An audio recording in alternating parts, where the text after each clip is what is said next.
Hello everyone, batching into today's first video. We're doing the third and final season model roundup for summer of 2020 for today's first video. So we're going to get 12 long range models together. We're going to see what they're all showing for the last time this season. This is ahead, of course, of the GWV Summer 2020 forecast being released tomorrow. So we're going to have a summer 2020 forecast up for you tomorrow. And we've been doing updates, of course, over the past 3 months for the summer. It's all been building up to the summer forecast reveal tomorrow. The last thing we can do before we release summer forecast is go through the long range models one last time. So we're going to go through 12 long range models. We're going to see what we're all showing for the summer of 2020. We are short of one model this month. We haven't got the Brazilian model. I don't know what's happened, but for some reason the Brazilian model hasn't updated this month. But we have got all of the other long range models to go at. So we should be able to form a consensus about where they are with this summer. So I'll get on that for you very shortly. Just say that coming up later on today, we're going to have the weekend forecast. Always on a Saturday, got your weekend look ahead. And also, which 10-day video update, all the regular features, they're going to be coming up later on today. This will be quite a long video, as always, with the long range stuff. So if you can't watch it all in one go, it will be kept on the summer updates page indefinitely. And there'll be a written summary that goes with it as well. So you'll be able to watch the video on demand and have a read of a written summary as well. And I'll get that up for you this evening. Right, so I think that's everything I'm going to tell you. So let's get on with it. We're going to start off with the JMA. So this is the JMA 3-monthly forecast summer 2020. Now, you can get a lot of information from the JMA on a month-by-month basis. We haven't got time to go through all of that for this video because we've got all the other models to look at. But we did a video on Thursday going through this month by month. So have a look at Thursday's video. It is quite interesting. This is how the 3-monthly anomaly for the 500 millibar height anomaly for the summer of 2020 is looking. It has above average heights to our south and generally weaker pressure to the north, and looks like it's probably rather westerly. The temperature anomaly for the summer of 2020 with the JMA is a little bit above average, near normal to slightly above average. The precipitation anomaly is a bit wetter than average for the north, and a little bit drier than average down in the south. Remember, these are 3-monthly anomalies. And the overall wind direction, which is always a little bit difficult to make out with these black arrows, but it's generally westerly coming across the Atlantic Ocean. However, this is masking quite a lot of intra-month variation. So I suggest have a look at Thursday's video, because you will see that what the JMA is actually doing here is going for a deteriorating pattern through the summer. So it generally has the warmest, driest weather early on in June, and by August actually going for quite a cool and unsettled pattern. So these 3-monthly anomalies don't always tell you everything that's going on, you know, on a month-by-month basis. So have a look at Thursday's video when we looked at the JMA in detail. It is quite interesting. Going from Japan to Canada, we've got Kansas next. So this is the mean silver pressure anomaly from Kansas for the summer of 2020. Again, as with all of these charts, we're sort of perched on this very far right-hand corner of the chart as you're looking at it. So always a little bit difficult to find, but that's where we are just there, along with Ireland as well.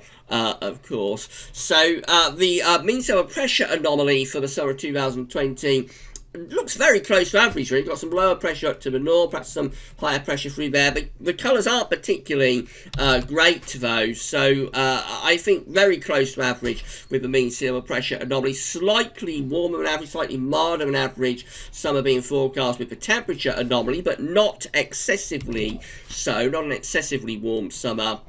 And the precipitation anomaly, again, very, very close to average.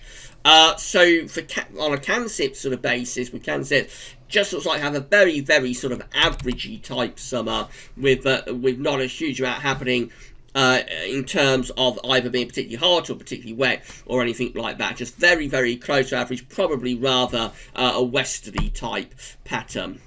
Next we move on to IRI, which is the International Research Institute, part of Columbia University. This is the temperature anomaly for the summer of 2020 from the International Research Institute. Overall, probability is favouring a slightly warmer than average summer, just a little bit above average, with the temperature for the temperature probability for this summer. Many parts of Europe have a higher probability of a hot summer. So this is Southern Europe, Southeast Europe as well. Looks like it has a strong probability into the 70% bracket for a hot summer. For us, we're kind of 40%. So just a slight favouring of probabilities for a warmer or a milder than average summer, but again, not excessively so for the UK and for Ireland probably. The precipitation probability looks like that, favouring a rather drier than average summer, away from the extreme south and southwest of the country. A probability is sort of 40-45% below average probability. So probably hinting at a rather milder and warmer and drier than average summer, but not a strong probability, not compared to other parts of Europe anyway.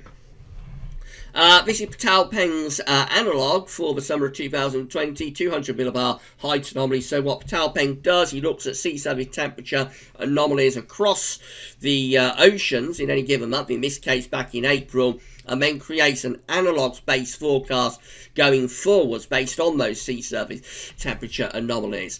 This is a 200 millibar height anomaly analogue from Patel Ping, going for above average heights to be to our south and below average heights out to the west and to the northwest, which leaves us bringing in like a westerly type flow. Excuse me, leaves us bringing in a westerly type flow. It could actually be a little bit volatile. That's a pretty strong ridge that we've got there down to our south around Spain, and quite a deep low in the Atlantic. This could suck up some quite warm or hot air at times from the south, but of course with the trough in the Atlantic regularly breaking things down into thunderstorms. So the temperature anomaly from Patel Ping's analogues are warmer than average for this summer, quite significantly so in those red colours. That's like 1 to 2 degrees above average. A warmer, hotter than average summer is being forecast there.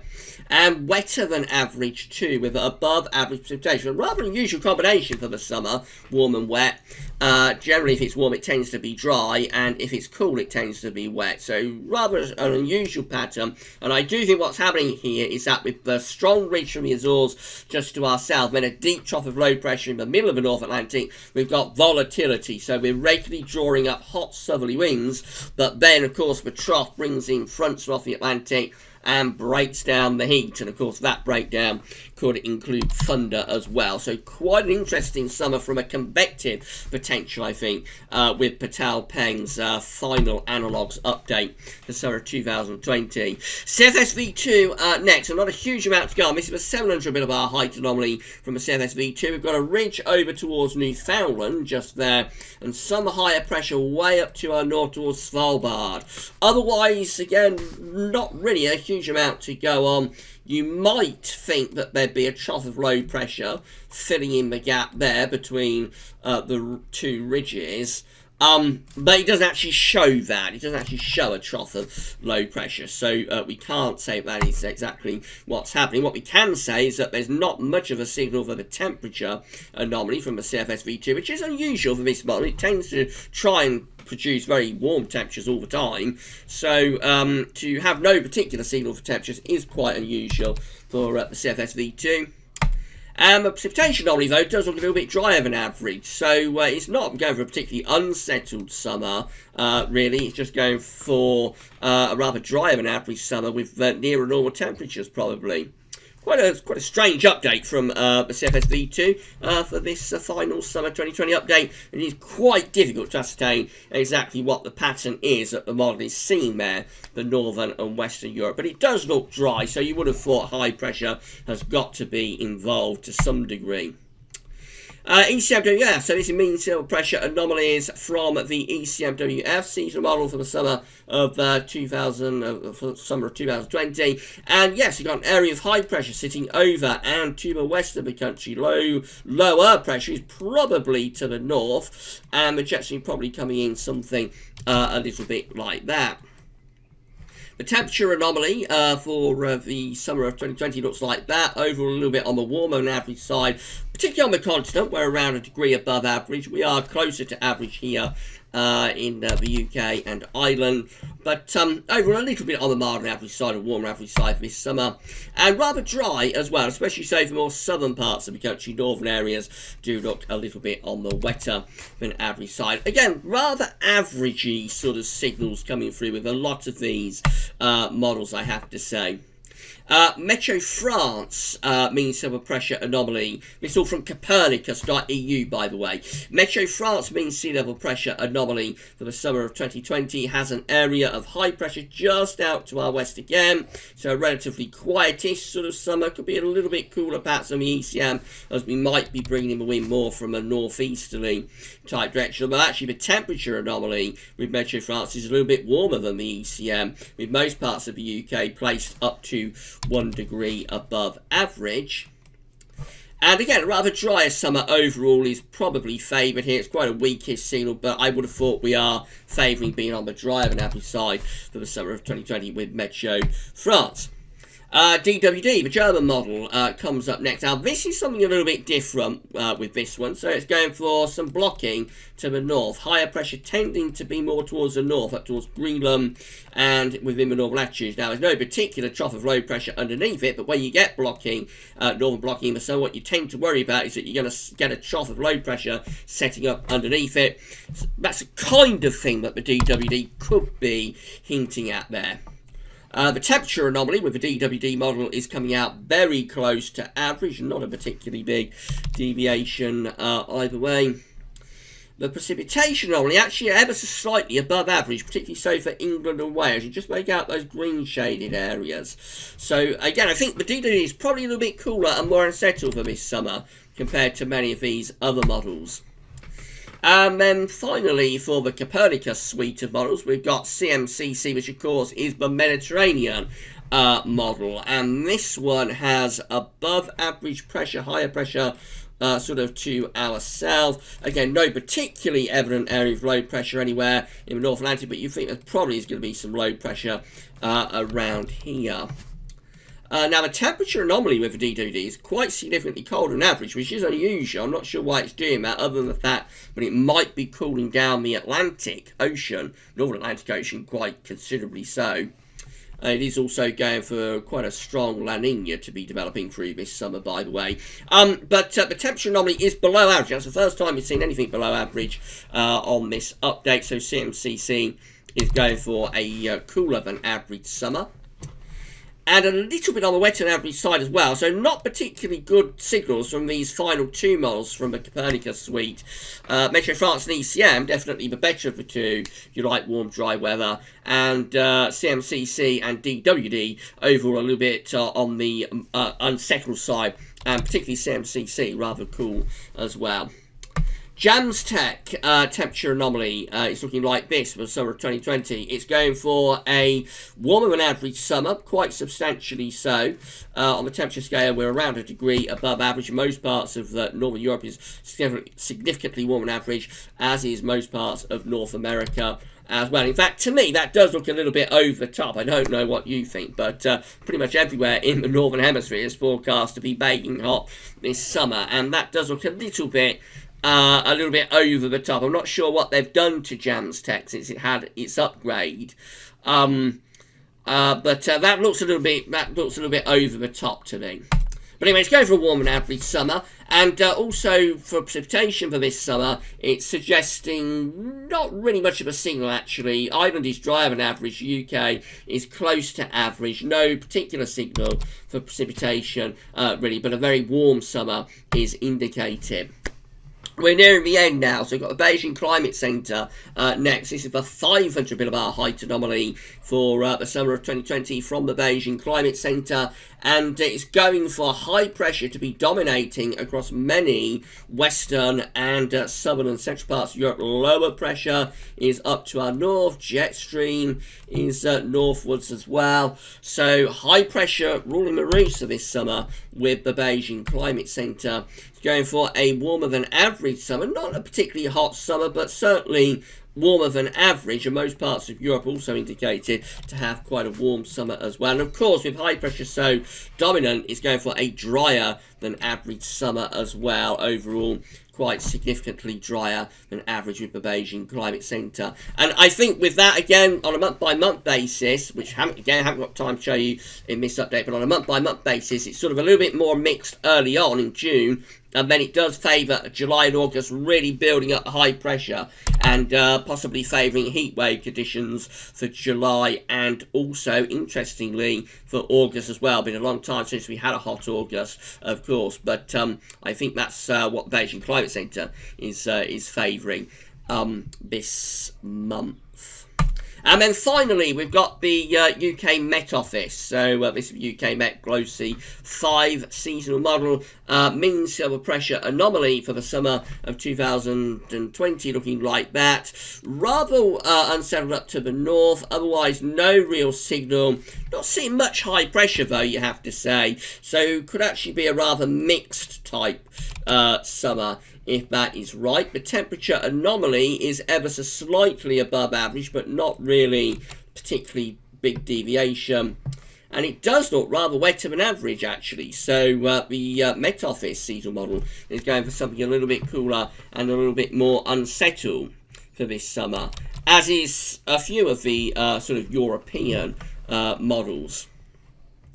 And that's it. So it's a mixed bag, really, for the summer of 2020 from these long-range models. I think what we can say is that very few of them are sort of indicating a classic summer. I think the best in terms of probably producing a classic summer would be the Beijing Climate Centre.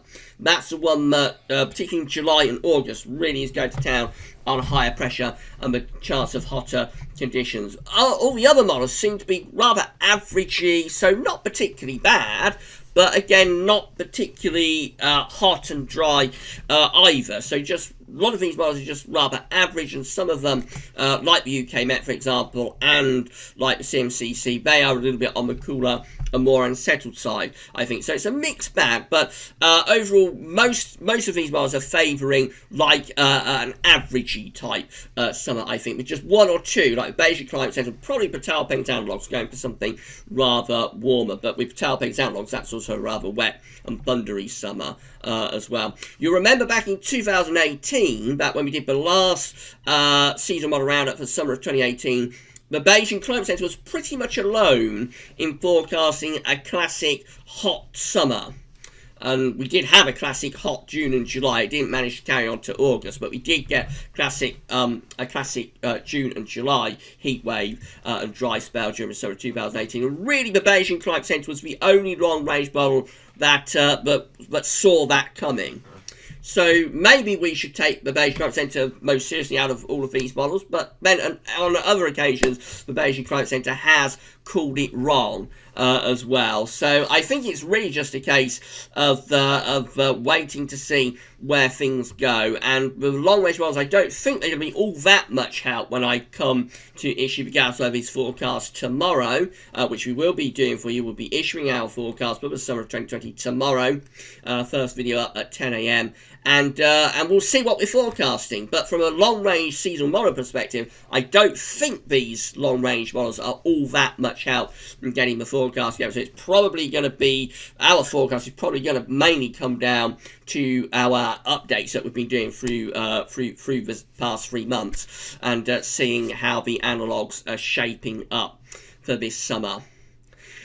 But that's it. That's the last update for the summer of 2020. All we've got left to do is tomorrow to release the summer forecast.